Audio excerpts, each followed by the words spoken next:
India is the third largest automobile market globally, contributing a remarkable 7.1% to our nation's GDP. As we navigate the future of the automobile and mobility industry, let us deep dive into discussions on electric vehicles, passenger and commercial vehicles, ancillaries and infrastructure, policy and regulations.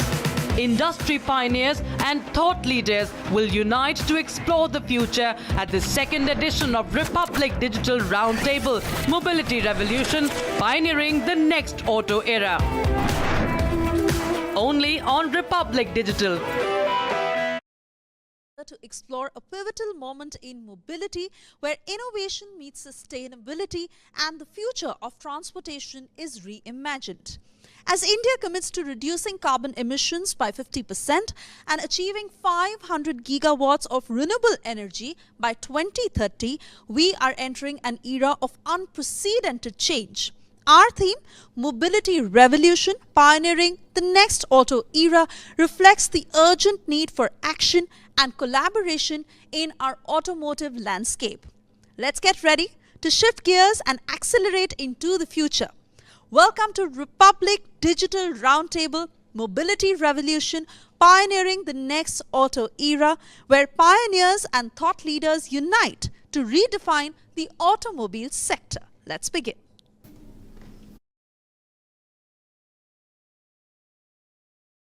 So welcome to our first panel discussion on the second edition of the Republic Digital Roundtable. We are going to focus on electric vehicles in today's conversation once again. I'm excited to host a group of distinguished guests who are at the forefront of electric mobility revolution, and in our studios, physically here in Noida, at Asia's largest news center, I have Ankit Sharma, who's the co-founder, CEO of Vidyuta Materials Private Limited. I have Ayush Lohia, who's the CEO of Lohia Auto Industries. Thank you for coming in. Thank you. And I have Mayank Jain, who's the CEO of New Auto Car Deco Group. Thank you, Mayank, for being with us. And Akshay Shekhar, who's the co-founder, CEO of Kazam. Thank you for joining us. Gentlemen, welcome to the Republic Digital Roundtable.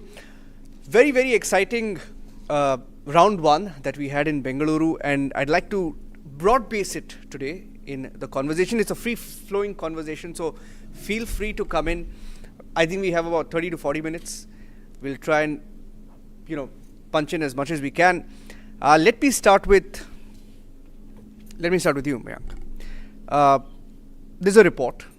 I think it's a Goldman Sachs report released in May this year that spoke about the sales momentum for EVs slowing globally.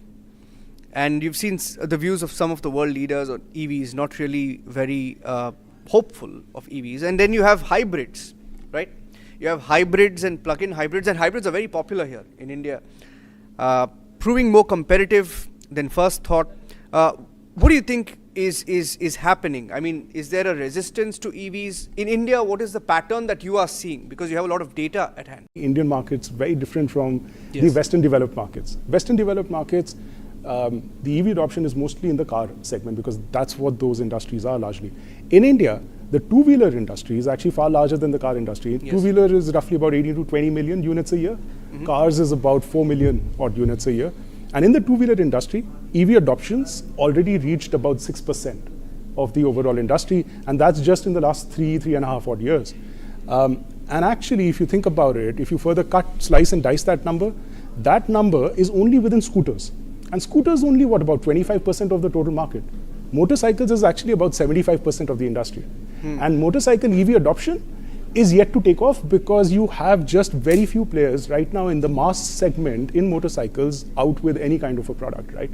And so when motorcycle EVs also start to come around, and we've recently seen some players have made some announcements, and some of those products, when they start coming to market and other manufacturers follow, I have no doubt that you'll see a far higher than the current 6% two-wheeler adoption. Mm-hmm. Now, when you look at the four-wheeler industry, the car industry in India, there we lag behind where the rest of the world is. Right? Mm-hmm. You've got markets like Norway, where already EV cars are actually outnumbering non-EV cars or petrol or diesel cars.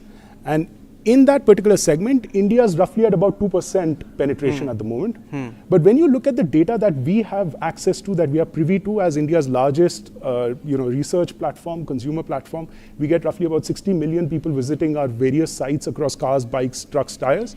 We see that the traffic in EV cars is already about 10%. Right. And so I think that's a great lead indicator of where the EV industry in India is heading as well. So I have no doubts that adoption in the EV segment will continue to rise in India. In fact, when you look at a segment like three-wheelers, and we were discussing this earlier today, in three-wheelers, where India is one of the leading players in three-wheeler industry globally, our EV adoption rates, penetration rates are already now upwards of 50%. So I think India will continue to buck the trend as it has in a lot of other markets, because we are starting a little bit behind, a little bit later than them. And I think I see a lot of headroom for growth in EVs in India. And while we were having a conversation before the conversation off record, and some of the points that I picked up, I mean, you guys know more about who's coming in and the exciting launches that are lined up. One of the aspects that I picked up, and you can speak about it, Ayush.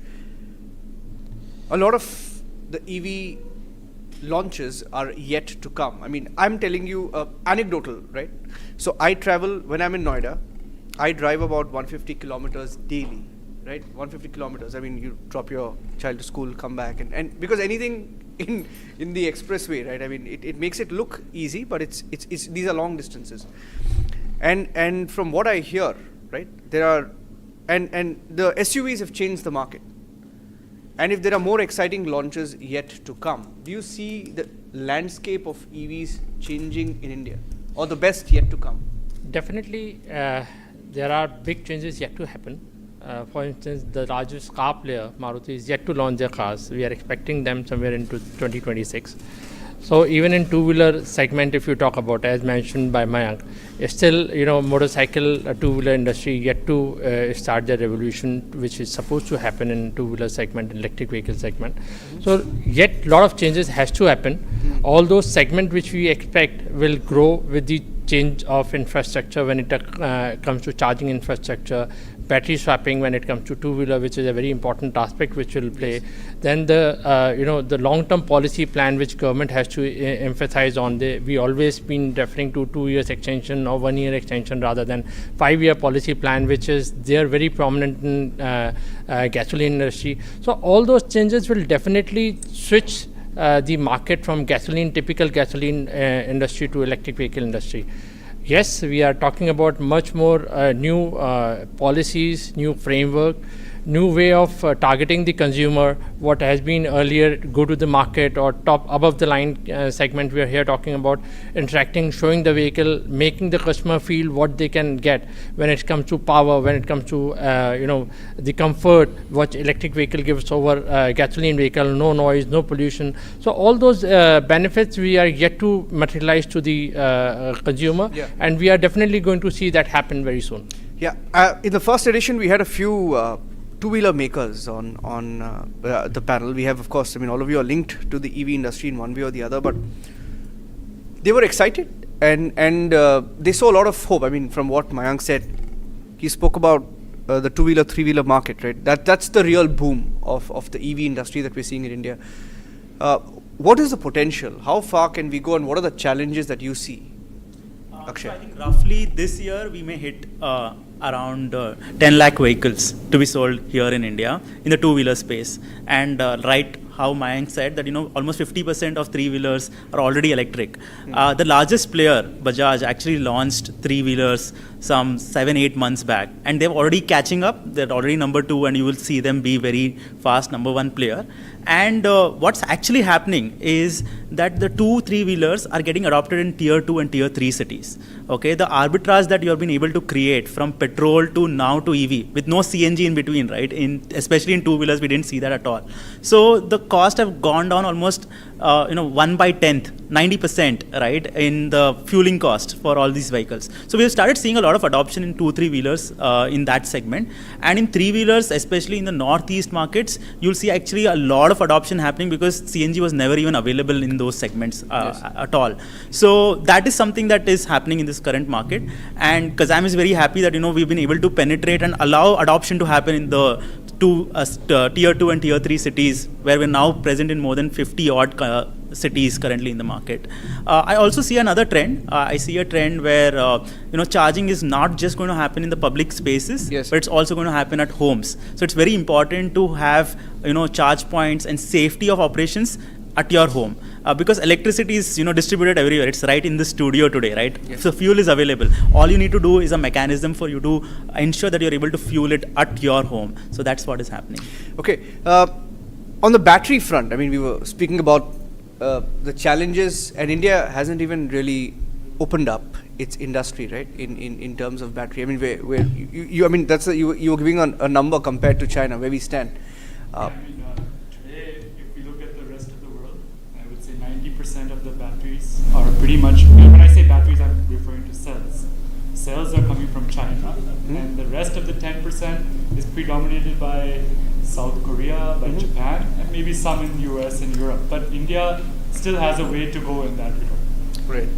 And what is the potential there? I mean, do you see where is China? Where is China leading?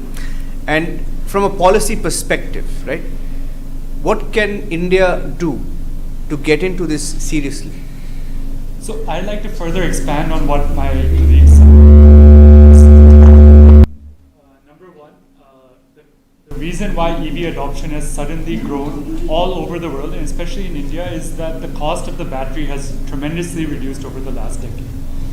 In 2014, we were looking at a cost of roughly $300 per unit of kilowatt hour.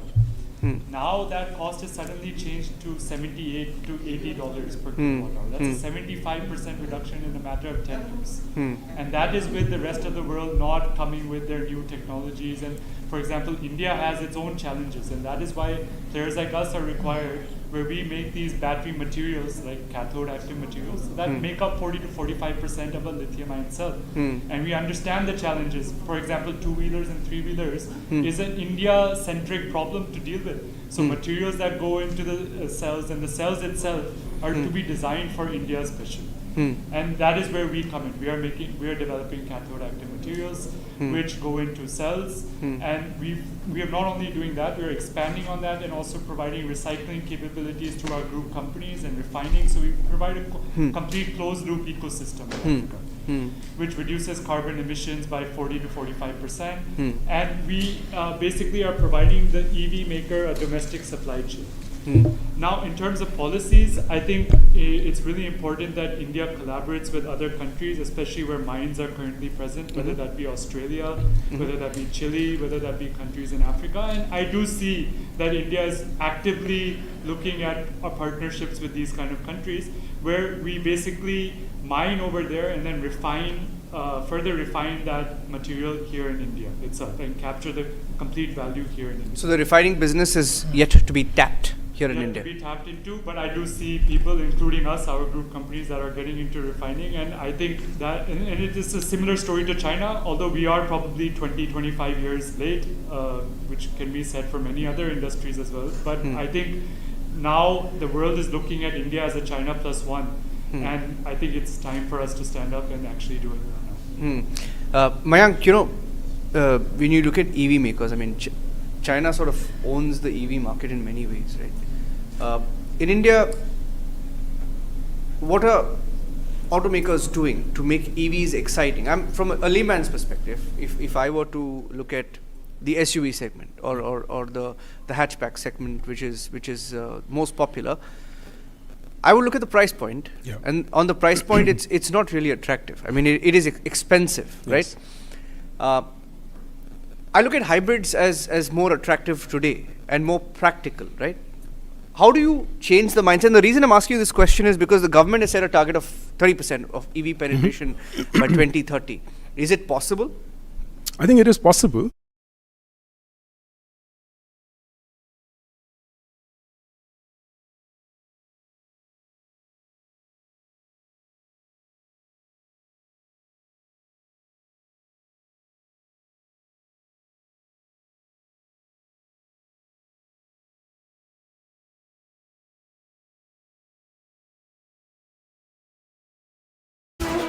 only on Republic Digital.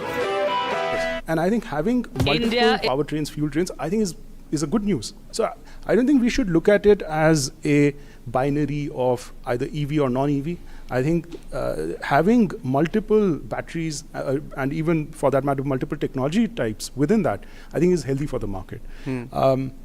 But of course, with the car market, with EVs still only about 2%. Actually, let me share a statistic with you, which will be interesting here as well. If you actually look at the gasoline, and by gasoline I mean the petrol and the diesel car segment. 2 years back, petrol and diesel was roughly about 84-85%.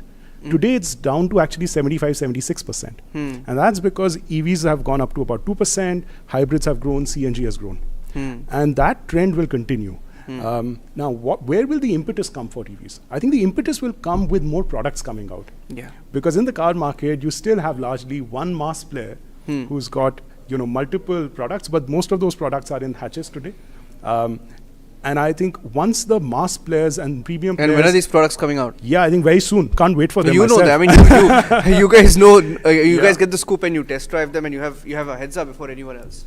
So as Ayush was mentioning, Maruti is certainly lining up their launches in EVs. We know Hyundai is looking at bringing out their EVs as well, and with them, Kia will also end up launching. Is there a timeline to? Yeah, I think between 25 and 26 in the coming year. I think the Auto Expo this January, the Bharat Mobility Auto Expo as it will now be, I think will be an exciting space. I think we will see a lot of new announcements, a lot of unveilings happening at that event. I certainly am hoping to, both as a consumer and as an industry participant, to see lots of excitement there. And so, and Tata and Mahindra themselves, Mahindra's recently had this tie-up with the VW group as well. So I think on the back of these 4 or 5 companies that together between them have roughly about 80-85% of the Indian car market, when they start bringing out EVs across their model lineup, we will certainly have a lot more adoption happening. So I think, car market, EV market will grow. And will it hit that 30% in years to come? I think time will tell. But we'll certainly head in that direction. You want to add something? So 30% 2030 is a big target to achieve for, especially because it's a 360 solution and we have to incorporate every part of the ecosystem. Whether you talk about charging infrastructure, we talk about supply chain from back end, especially batteries, because battery accounts for more than 50 to 60% of the vehicle cost. And if we want to achieve that target, definitely battery is going to play a very important role. And the supply chain to support battery manufacturing is again very crucial. The good thing is, at least when we are talking about battery cell manufacturing, side by side government is talking about mines, supply chain for the components like anode, cathode, and all the chemicals which has to go in. So that thing is good to hear that is starting simultaneously. But yes, there is a lot of to achieve to go to 30% of this. The most important sweet spot will be 3-wheelers in that segment, because that has already reached a milestone of crossing more than 50% in that segment, and 2-wheeler is going to catch up once we have motorcycle in place. Scooters are pushed up by the frontline players, and we definitely see that once we have that traction coming in, the Euro 6 will kick, Bharat Stage 6 will kick in very soon. The cost of the ownership of a gasoline vehicle will go further increase, and these all multiple factors will account for a very switch. Abhi to ulta hai. Right now it's the opposite. I mean, it's more expensive to own an EV. Definitely, because this change has happened because the subsidy amount has reduced drastically on 2-wheelers. So let me ask you one thing. I understand that you may want to be a little diplomatic while speaking at a forum like this, but I think sometimes you should speak your mind. Let me ask you a blunt question, okay? And then, Akshay, you can take it from there. Can the government do more? They can. Definitely, yes, why not? Because if we have to adapt and if we have to, lead the world when it comes to electric vehicle, as mentioned, 2-wheeler and 3-wheeler is a very important space. No other country has so much 2-wheelers and 3-wheelers on road what India has. So if we want to lead by saying that we are the, say 20%, 30% of the total automotive segment in electric vehicle has been diverted or shifted from new vehicle sales from, gasoline vehicle to electric vehicle, 2-wheeler, 3-wheeler, and that is the most important and the easiest sector to transform. Because the cost of ownership of the vehicle, we are not talking about a 5 lakh or 6 lakh rupees product price point. We are talking about a entry level lakh rupees product price point, and then 2 to 3 lakhs for a 3-wheeler segment. Yeah. So that point is very easy and sweet to enter. While if you see from the perspective of cars, the entry level IC vehicle from which used to be 3 lakh rupees has not jumped it to 6 lakh rupees on road price. And definitely the SUV is coming in 10 lakhs and 12 lakhs rupees as a price point. We already see electric vehicle in that price point, which is available from Tata. Correct. Any good traction from Maruti here will definitely help in switching from gasoline vehicle to gasoline/CNG to electric vehicle on that part. Yeah. But if I may, just on the So go ahead. just on this point on can the government do more? Look, when the subsidies were reduced or partially withdrawn, there was, and we saw this, the adoption in the penetration in the two-wheeler industry was going like that, and then it suddenly started to flatline a little bit. And that is to be expected, because when you suddenly withdraw some sort of an incentive which was in place for consumers where it was more affordable for them, and the moment you withdraw that customer incentive, you suddenly saw a bit of flatlining for the two-wheeler industry. Now, but did it just flatline after that, or did it go down? No, it's again started increasing. And so in the long run, it will certainly keep growing because the battery prices will keep coming down. The product offers a total cost of ownership advantage. It is cheaper to run over its lifetime. And certainly as battery prices keep coming down, affordability will also keep improving. And you have interesting models like battery as a service, which will increase further affordability.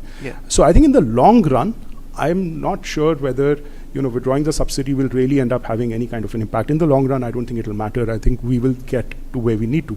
But I think I completely support this point, which is a very, very important point, that look, because India is a global leader, we have the largest number of two-wheelers, three-wheeler units being sold here. We have local players who do very well. We have players who also export to other countries who do very well as well. Bajaj is one of the largest exporters of two-wheelers in the world. If we have a much more conducive, a much more supportive framework, and I think it will long term is very important here. Absolutely. It will not only go a long way to serve the Indian consumer's interest, I think why can't India end up dominating the way China today dominates in the four-wheeler space, in the four-wheeler EV space? Why can't India end up being a dominant force globally in the two-wheeler and the three-wheeler space? Two-wheelers are a huge product, a huge market in Southeast Asia where we also are present. Two-wheelers are also a huge market potential in Africa as well. Correct. Now these are countries that will over the long run keep evolving, keep growing, and India can really be in that position of... Just to add on that, two-wheeler and three-wheeler, India is the largest exporters of two-wheelers and three-wheelers when you talk about IC vehicles, and see the potential. If that shift from gasoline vehicles to electric vehicle, India can definitely take the lead in two-wheelers and three-wheelers instead of apart from car segment, which already China is the leader. So I think you can already see that happening, right? Because as Mayank said that as the price point keeps going down, the capex price of actually owning a 2-3-wheeler, you will see more adoption. But how can that happen, right? It can only happen when technology is there around it. So there are obviously two parts to it. One is the financial model to ensure that it becomes much cheaper. So if you take the battery out, typically today that is 40% of the vehicle cost, right? And you create models of financing it, either as battery as a service or pay per kilometer, that has already started kicking in. I think that is one way to kind of solve it. The second way is to actually get the total cost of ownership itself lower. And you can do that in the future by buying electricity at a much cheaper price for yourself, right? Large scale industries have already been doing this in the open market. But so when you have electricity prices are going up. I mean, you're from Bangalore, right? I'm from Bangalore. Electricity prices have gone up. They just keep going up. They keep going up, but you need to also understand that there is an other alternate market available in the country. There is IEX, which allows you to do spot buying, which allows you to do buying for 3 days in the future as well. And that is the future state of electricity as well in India. You can also have opportunities to just choose green energy to charge your vehicle at a certain amount of time, right? And with that whole push of solar also coming in by the government in this whole policy, we've started seeing that. The other set of technologies that the government actually finally started doing, and I think is giving push for the 2-3-wheeler segment, is the overall fast charging piece, right? We never even spoke about fast charging in 2-3-wheelers 2-3 years back, right? But today when you say fast charging, how fast? it can do like 15-20 minutes full charge, right? And you can now think of maybe doing Bangalore to Mysore at least, on a two-wheeler finally, awesome. right? So that kind of an unlock really puts even consumers like you and me to think about two-wheelers and owning them on a full-scale basis, right? Let's not just think about SUVs alone that can unlock EVs in that sense. So these are some of the new technology changes that are happening. And not to mention that your EV today is more like your cell phone, right? It just went from, your feature phones or landlines, which did not give any data, to now having so much data coming in from EVs. So that's another unlock that is possible potentially. On this question of battery swapping that we were discussing earlier, and then you can take it from him. I mean, what's your take on it? I mean, I think India will have both these markets exist, especially on the commercial vehicle segment. I think battery swapping is a great way to solve for getting fueled up very quickly. But on the passenger side, I think you and me will never lift a 8 to 10 kg battery. Forget my sister or mother trying to lift that up, right? While swapping her vehicle. So I think the commercial vehicle will continue to do that. And if you look at India as a energy for oil, right? 70% of all the oil for vehicles are consumed by commercial vehicles, right from the big trucks, buses to the small, three-wheelers that we use for delivery. So that is a very mass energy guzzler in that sense, and that can also, potentially at the three-wheeler and the four-wheeler segment can be used on the battery swapping side. I'm not very sure how that will pan out for, for trucks and all. Swapping is not the key. Even and that's why you see the fast charging coming up for 2-3 wheelers as well. So you will have a mix in 2-3 wheelers, but not beyond that. Right. Is what I see. Ankit, I mean, your views on the battery swapping, 1, and 2. I wanted to ask you the question of supply chain challenges in India. So first I'll talk about battery as a service. So battery as a service, so let's go into economics, because you were talking about rising electricity costs. So what is the cost, right? What is the cost of owning an EV? What are the operational costs? And Ayush can probably correct me in this, and maybe even Mayank, but as far as my knowledge goes, we're talking about a roughly 0.5 to 1 rupees per kilometer of running an electric vehicle, whether that be a two-wheeler, three-wheeler, and sometimes a little more in a four-wheeler. And a normal ICE engine vehicle, we're talking roughly 8 rupees per kilometer. So there's a delta, there's an arbitrage in that. And that is why electric vehicles has become what they are right now, right? That is the delta that customers see. Now, when you bring in the battery as a swap model, you're talking about a rental model, and you're talking about an upfront cost that the company is taking. That delta might not be there at that time. You might be looking at a cost of roughly 6 or 6.5 rupees per kilometer, and then that delta doesn't look too attractive when you talk. Right. Well, suddenly you're not. Suddenly customers might look at why not just buy an ICE at that time. So certainly I believe that the way forward is working on our technology, working on securing our domestic supply chain, working on the battery, because like everyone has pointed out here, the battery is the most expensive component and the most technologically challenging component of an electric vehicle. If we are able to bring that down, and we've already seen companies like Tata and companies like Mahindra launch cars at around 10 to 11 lakh rupees, which is a fair cost, I think, of the vehicles. And then at that, if you're getting that arbitrage in your OPEX, then, I mean, suddenly it looks very attractive, right? As far as domestic supply chain, like I said, collaborating with other nations, but then also we have seen that the government has, and very rightly so, has launched PLI schemes for cell manufacturing companies. I think similar PLIs should be launched for the downstream materials as well, so that business is promoted in that regard as well. Right. So I think if certain schemes like that are promoted by the government, and then if we can tie up with, because when we talk about making in India, we're not only talking about making in India for India, we're talking about making in India for the world, right? So like, for example, the United States has an IRA implemented where it promotes business not only from facilities in the US, but also from selected countries that are part of that IRA scheme. So if India can take part in that IRA, and maybe the US can benefit from India and India can benefit from the US, if certain things like that can happen, then certainly that promotes business in India. Yeah. Mayank, your group has a lot of data at hand, right? When people they come to your platform, the platforms, and look for vehicles. Give us a sense of the trend that you see or have seen in the last, let's say, 1, 2, 3 years in the EV segment. 2-wheelers, 3-wheelers, 4-wheelers. How has that changed? Has there been growth that we would like to see? Yeah.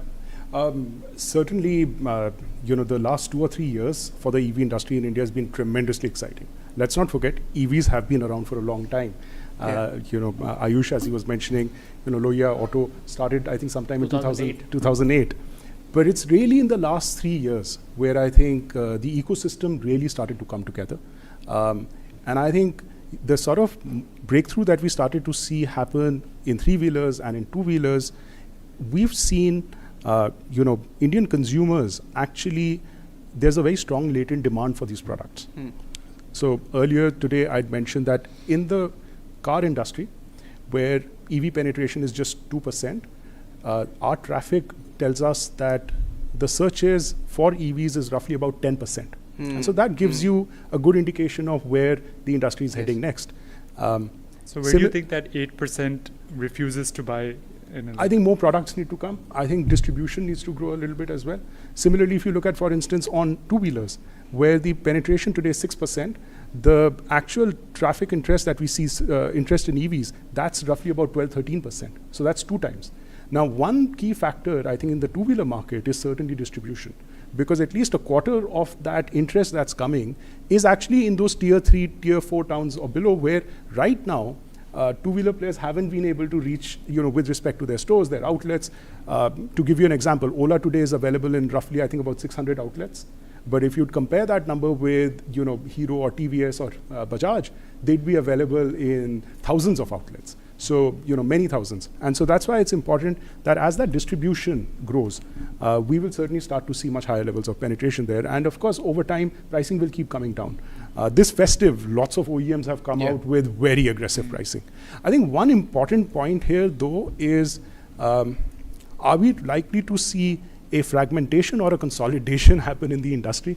And what would the government rather have? Would it rather have that 4 or 5 players end up dominating an industry, as has been the case in 2-wheelers in India, as has been the case in 4-wheelers, in cars in India, where, what is healthy for the industry, for Indian consumers, for the long run? If you withdraw subsidies too soon, if you don't support as much, you will have cost of compliance going up. You will have those companies that have much better economies of scale, much higher levels of ability to invest in their business, actually in the long run being able to consolidate their position. So I think those are some interesting trends that we continue to see play out. One final word here with respect to especially new age OEMs. I think there's an opportunity here for new age OEMs to figure how they can be more agile in their competitiveness vis-a-vis a lot of the legacy players who are there. Because over time, legacy players, courtesy their huge distribution strength, their very large R&D setup, their brand strength, will naturally be competitive in the long run. How do new age OEMs compete with that? And I think many of us have come from entrepreneurial or startup sort of industry and backgrounds. I think if you look at how the auto industry business model has shaped up in India, it's always been a very wholesale-driven business model. And I think there is an opportunity here for new age OEMs to actually not go down that route, but instead look at their business model as a retail business model and really embrace, getting to know their customer and not just relying on the dealer that I've, shipped my products to the dealer. I don't even know who my customers are. And that's where Car.Dekho Group is working today with all the OEMs, providing some very rich data, helping them to do very seamless online to offline journeys that allow them to be far more competitive and take on some of the industry giants as well. I just want to add a point here. When I met the Ultraviolet guys, Narayan, I was blown. One, I mean, blame me because we spend 99% of our time in the newsroom, right? I didn't know a brand like that existed. But when I got to know about what they do and their product, I was blown. And to figure out that, and he was telling me the story of how they're getting a lot of talent from outside. People who worked in huge companies in Japan, etc., are coming to Bengaluru. And, being a part of that story, right?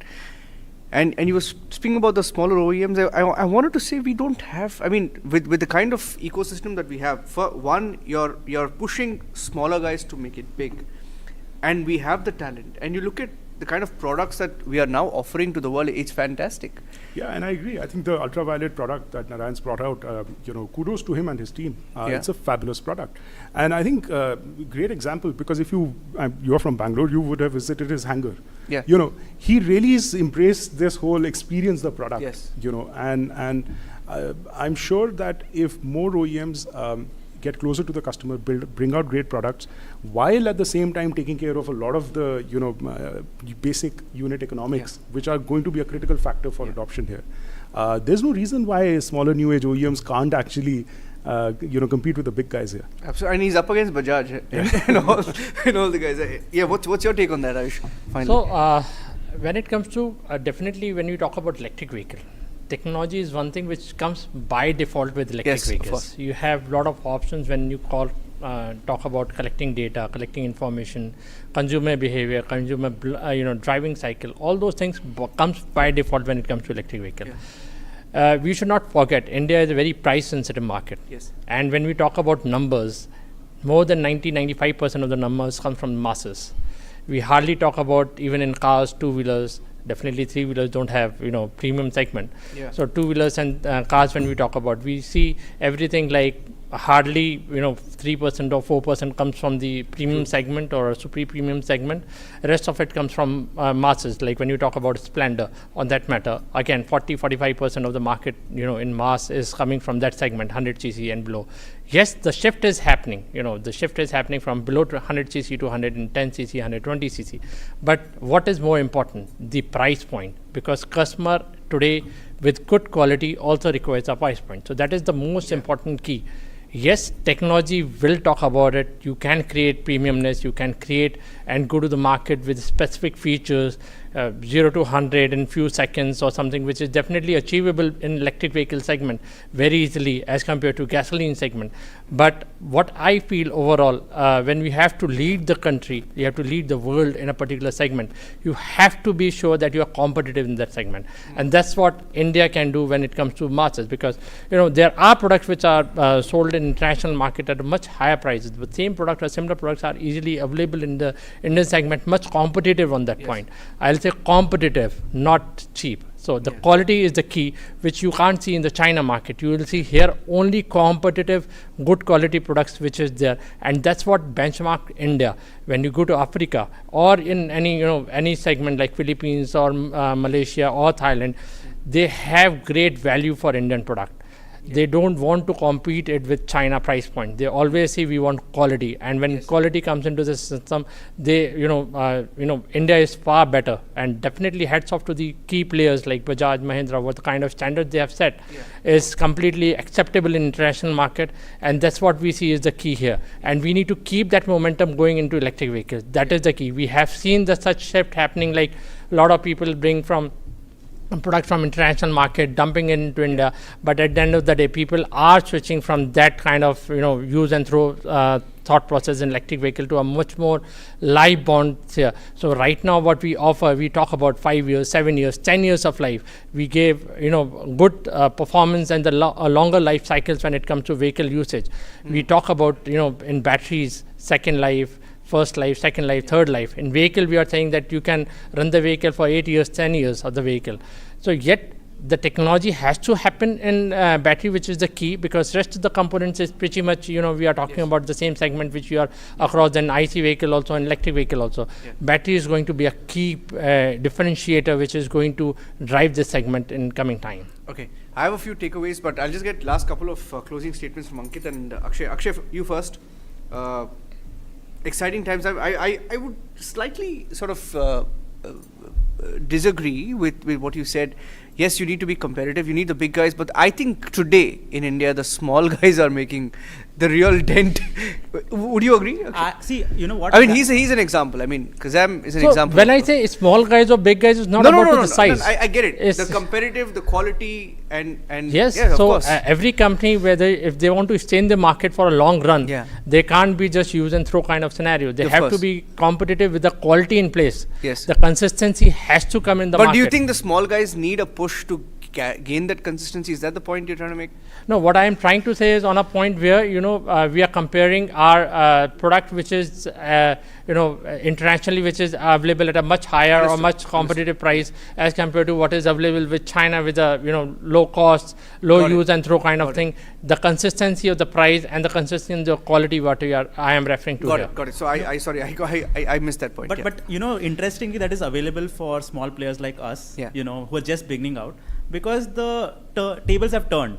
Okay, Niranjan, what has happened is, because it is a technology first product now, the number of parts in your EV is so low as compared to an ICE vehicle. Correct. It's almost become 1/10 or even less than that, right?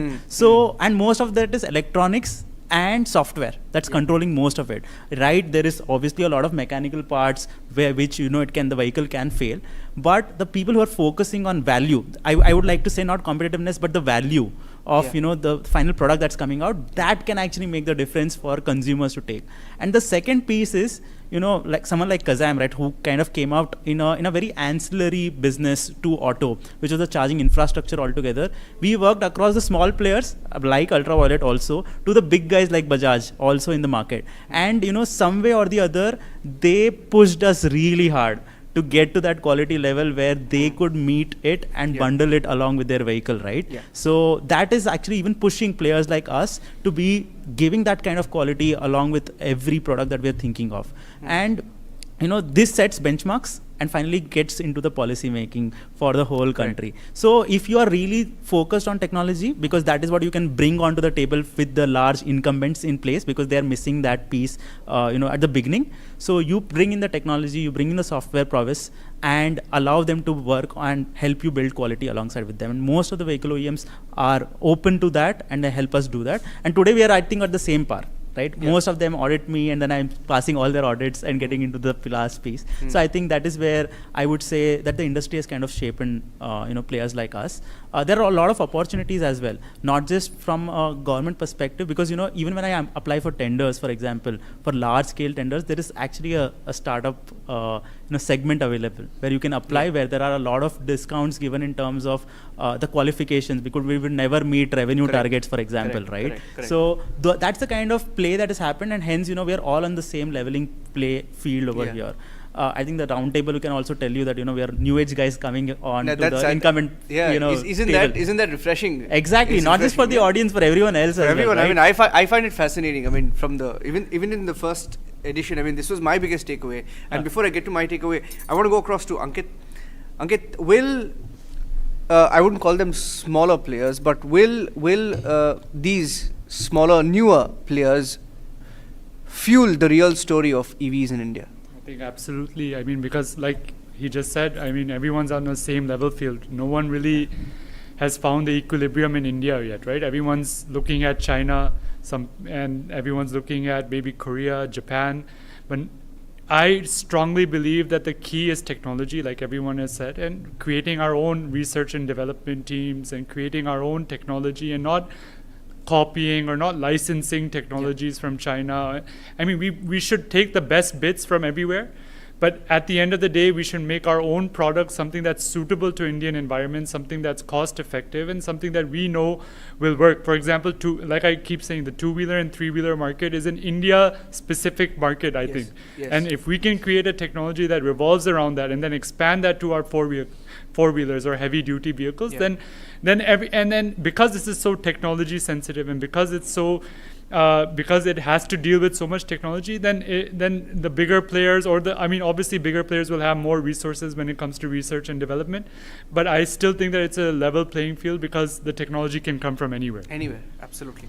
Some of my takeaways from this conversation, I mean, for me the perhaps biggest takeaway is that the 2-tier, the 3-tier, the 4-tier markets are the most excited about EVs. I mean, who would have ever thought that they would be the most excited about EVs? And I'm personally looking forward to all these exciting launches, because I think the more choices you have, the more competitive it's going to be, and more affordable, of course, somewhere. And but the fact that we are now working on the battery and the sourcing segment, and I think that's something that we need to look forward to and work towards. Overall, exciting time to be discussing, EVs. Thank you for joining us, Ayush, Mayank, Ankit, and Akshay. Thank you for joining us here in our second roundtable. Thank you very much. Thank you very much. Thank you. Yeah. Thank you.